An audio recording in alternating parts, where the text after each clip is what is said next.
Salut à tous! Dans cette vidéo, on va parler des oraux, de la période un petit peu avant de révision et des oraux en eux-mêmes. Donc je vais essayer de vous donner quelques conseils par rapport à mon expérience, en sachant que j'ai fait une prépa BCPST, donc il y a quand même, je vais plutôt parler des épreuves que je connais. Mais si vous avez fait une autre prépa, ne partez pas, je suis sûre qu'il y a des conseils que vous trouverez dans cette vidéo que vous pourrez appliquer. Donc pour commencer, c'est vrai que la période de révision des oraux, c'est une période qui est compliquée parce que juste avant, vous avez passé les écrits, vous avez l'impression qu'on arrive au bout du bout et c'est presque le cas, mais pas tout à fait, il faut encore fournir quelques efforts. Donc c'est vrai que c'est un peu dur de se remotiver, mais c'est vraiment important de le faire. Donc ce qui est important de faire en fait à cette période-là, c'est de ne pas trop se fier à ce qui s'est passé juste avant, c'est-à-dire pendant les écrits. Que vous ayez vos résultats ou non, il est important d'oublier presque ce qui s'est passé avant, faire comme si vous n'aviez pas eu d'écrit. Parce que si vous avez une bonne impression ou des bons résultats, il est possible de se relâcher un petit peu. Or, on peut très facilement perdre des places aux oraux, donc il faut faire attention. Et en revanche, si vous avez une mauvaise impression sur vos écrits ou de mauvais résultats, il ne faut pas abandonner du tout. Parce que les oraux, c'est un très bon moyen de gagner des places. Il ne faut pas se mettre en tête qu'on va aller en 5,5. Non, vraiment, ne lâchez rien, c'est vraiment un moyen de bien remonter. Donc vraiment, en fait, faites comme s'il n'y avait pas eu d'écrit avant. On dégage ça et on y va à fond finalement. Donc pour la BCPST, ce que je vous conseille de mieux, mais bon, je pense qu'on le sait un peu tous, hein, en bio, c'est de bien revoir toute l'école qu'on a pu avoir, de bien se rappeler la méthodologie, de bien re-regarder tous les sujets sur lesquels on peut tomber pour être prêt. En maths et physique chimie, bah évidemment, c'est de refaire un maximum d'exos, un maximum de colle, un maximum de TD, enfin voilà. Et quelque chose qui est important, c'est de ne pas négliger les matières comme l'anglais et la géographie. Parce que c'est peut-être sur ces matières-là que vous allez faire la différence avec les autres, justement. Parce que c'est des matières qui sont un petit peu annexes. Et finalement, c'est quand même quelque chose qui est super important. Donc, en fait, selon moi, c'est comme pour la période de révision. C'est une période qui est difficile, où en plus il fait chaud, on n'a plus envie de travailler, on a passé les écrits, mais gardez un rythme de travail, imposez-vous un rythme de travail surtout. Comme pour la période de révision, faites un planning, vraiment laissez-vous des temps de pause parce que vous allez être fatigué. En plus, comme je vous le dis, c'est vraiment pas une période où on a envie de travailler. Donc vraiment, faites-vous un planning de révision, respectez-le au maximum, mais évidemment, prenez des temps de pause pour pas arriver crevé aux oraux. Ensuite, donc quelques petits conseils pendant les oraux en eux-mêmes. Alors, pour commencer, le plus important, c'est évidemment la gestion du stress. Je sais que c'est facile à dire comme ça, hein, mais c'est vraiment indispensable parce que la plupart du temps, c'est quand on perd nos moyens qu'on fait des choses qui ne vont pas. Si vous êtes là, c'est que vous en avez les capacités.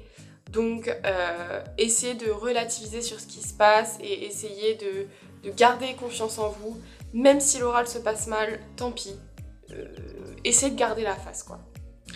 Donc, ouais, il faut vraiment essayer de gérer son stress un maximum et de relativiser.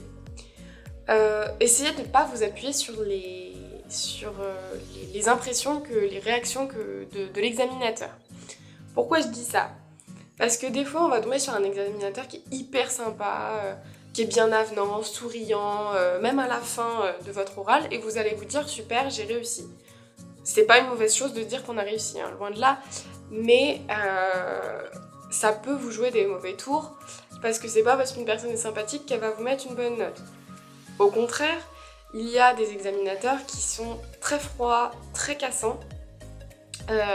Et c'est pas pour autant que vous avez raté votre oral. Les examinateurs sont censés rester neutres, mais c'est pas forcément le cas. Donc juste, faites votre truc, ayez confiance en vous, et de toute façon, vous verrez bien le résultat. Il est d'ailleurs possible que l'examinateur vous pose des questions pièges pour vous déstabiliser et voir comment vous réagissez. Ça arrive aussi en fin d'oral, alors que vous pensez qu'il vous reste 3 minutes, que c'est bon, c'est fini. Non, ils vont vous poser une question piège. Ne vous laissez pas déstabiliser. Ce qu'on attend de vous, c'est une réponse concise et claire. Faites des phrases courtes pour montrer que vous savez ce que vous voulez dire et vous savez où vous voulez en venir. Quand on vous les pose 3 minutes avant, on ne veut pas un développement de 15 minutes, on veut simplement une réponse claire, nette et précise pour voir comment vous réfléchissez et comment vous gérez une situation un peu de panique, quoi. Une fois l'épreuve terminée, n'y pensez plus. Que ce soit réussi, pas réussi, peu importe, de toute façon la plupart du temps on ne peut pas savoir. Essayez de ne pas vous laisser déstabiliser par l'épreuve d'avant, on l'oublie et on reste concentré pour bien réussir l'épreuve d'après, parce que si on part dans l'idée de façon je viens de foirer mon épreuve de maths, ça ne sert à rien, je ferai 5,5, non, vraiment on se remet dedans et on se concentre. Ensuite, au niveau de la tenue vestimentaire, je sais que c'est pénible de devoir parler de ça, surtout parce que c'est une période où il fait chaud et on n'a pas envie de mettre un jean, mais essayez de privilégier les tenues classiques avec un t-shirt, un pantalon, une chemise, quelque chose de simple. Pour la plupart des examinateurs, ça n'a pas d'importance, mais pour certains, ça en a malheureusement, donc essayez de faire au plus simple possible finalement. Et finalement, quelques conseils pour ceux qui passent les oraux à Paris, donc je pense que c'est la plupart des oraux, mais ceux qui passent les oraux à Paris et qui ne viennent pas de Paris, donc c'était mon cas, ça rajoute un stress en plus parce qu'on ne connaît pas la ville, on doit se prendre un hôtel, on ne connaît pas les métros, on ne connaît pas très bien les trains, on ne sait pas où on doit aller, enfin ouais, c'est vraiment quelque chose qui va vous rajouter un stress, donc soyez prêts à ça. Ce qui peut être bien, c'est si vous passez les oraux en même temps que quelqu'un d'autre, d'y aller ensemble ou de venir avec de la famille, de venir avec un ami, parce que si vous avez un problème, vous aurez quelqu'un qui sera là pour vous aider, qui pourra vous soutenir, vous déstresser, enfin... Vraiment, c'est bien de ne pas venir tout seul si vous avez évidemment cette possibilité-là, et c'est vraiment bien. Ensuite, ça peut paraître évident, mais prenez toujours au moins 1 heure d'avance.